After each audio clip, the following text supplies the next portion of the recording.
Hello beautiful people and welcome to the channel. My name's Reverend Debbie and I talk about all things to do with narcissistic, abusive and toxic relationships, as well as looking at healing from them.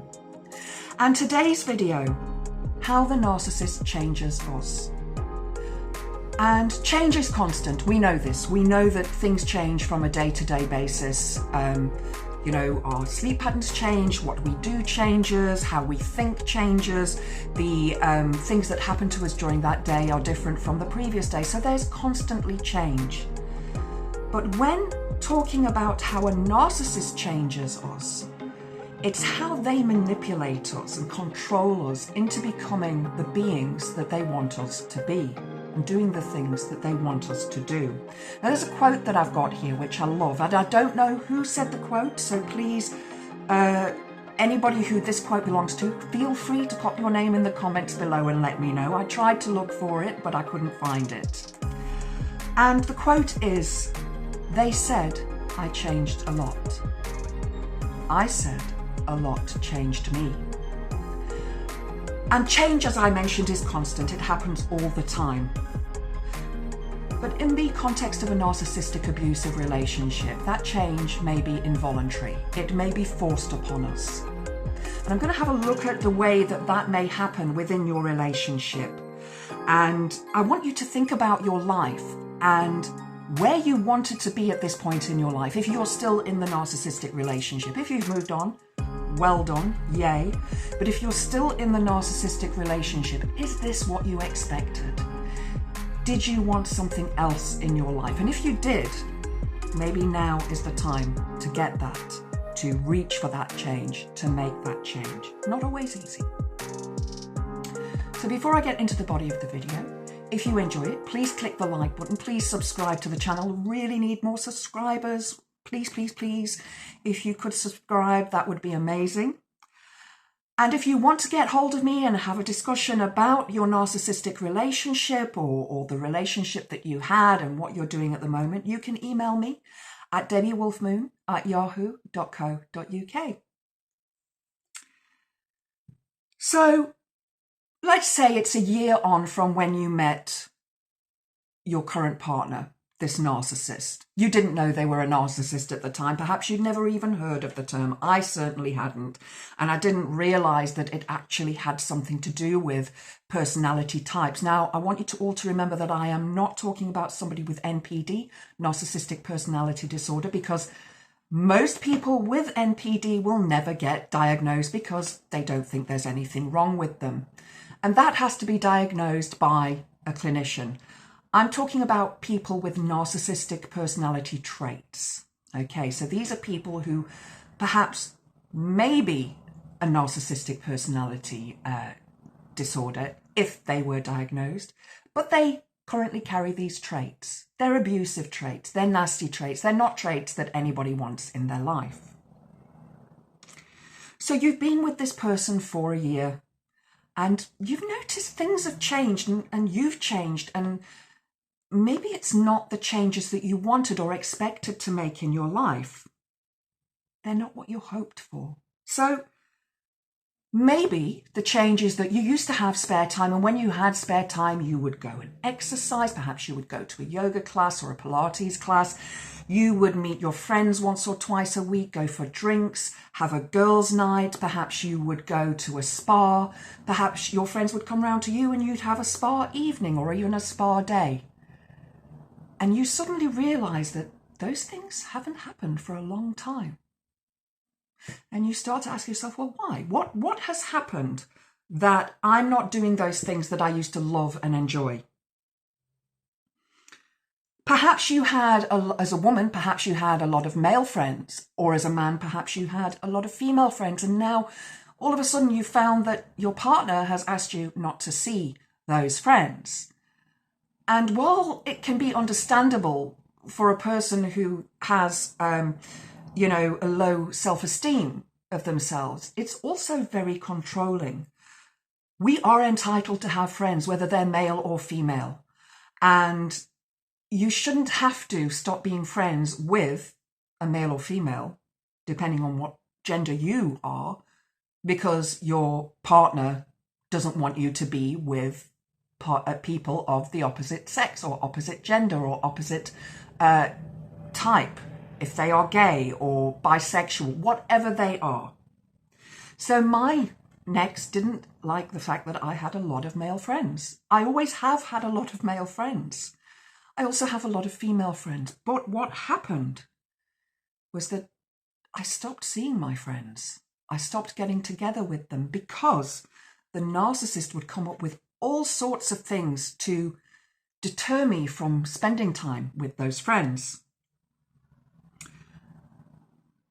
But maybe it started differently. Maybe these changes around you were small at first and now look as if they're huge. So it could be that you've started to dress differently, not by choice. It could be that you eat different kinds of food to what you used to eat. Maybe you ate salads and soups and lived a healthy diet, and now that you're with this person, you're living on pizza and cake and chocolate. Has that happened to you? Perhaps you've gained weight or lost weight. Perhaps you've changed your hair, not because you wanted to change it, but because your partner wanted you to change it. Maybe you had black hair and they wanted you to be blonde, or you were blonde and they wanted you to be a redhead. They were controlling you and getting you to change your hair colour because that's what they wanted.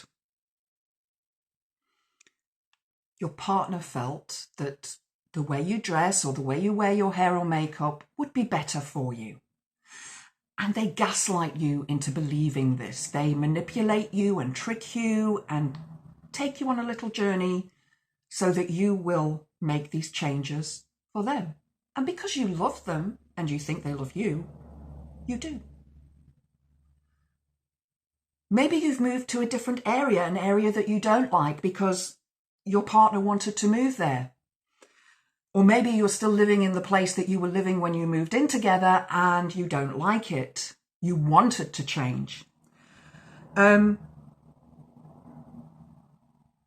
Perhaps they have given you gifts, things that you don't particularly like, but you have to put them on display.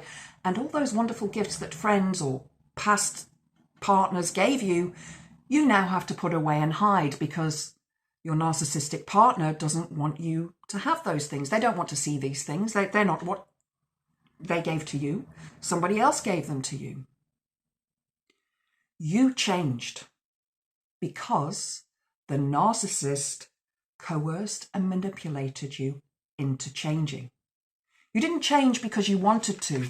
You changed because the narcissist wanted you to. And then finally, when that relationship is all over and you take some time to look back and you think, all these changes, who am I? I wasn't this person before and now all of a sudden I'm this person and I don't want to be this person anymore. This person is not who I was meant to be. And so you begin to reclaim your life and reclaim yourself and make the changes that you want in your life. Now, these changes may not be the changes that you wanted to make in your life pre your relationship. You've probably come to a point now where there are new changes, there are new goals, there are new desires, new things that you want to do in your life. But whatever changes you make now, after the end of that relationship, you are making for you, not for them. So my relationship ended. I changed my hair colour. I went back to my goth look. I started dieting. I started exercising. I contacted old friends and I made new friends. I've started going to gigs again and I absolutely love going to gigs. Got my tickets for Gary Newman in June, which I can't wait for. But it's time for you now to have new experiences, to remake friends or contact those old friends, get together with them. You changed to fit into a situation. You probably became introverted. You probably stayed away from friends and people, and now you can become your extroverted self again. Listen, at first, when you leave that relationship or they leave you, it is going to be hard, and I'm going to be doing a video on that in the next couple of days, so watch out for that. It is hard. But you know that this is not what you wanted in your life. You didn't want to be this person. There's another person that you want to be, and you're now working towards being that person. So yes, you changed because you had to. Perhaps it was a matter of survival. And in a lot of cases, it may well have been. Your eyes have been opened to the truth. You've finally seen that this person made you do things that you didn't want to do.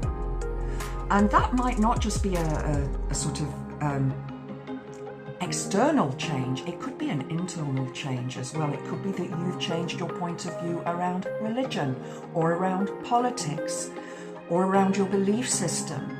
You may find that you have become them, because that's what they wanted. They wanted you to become them.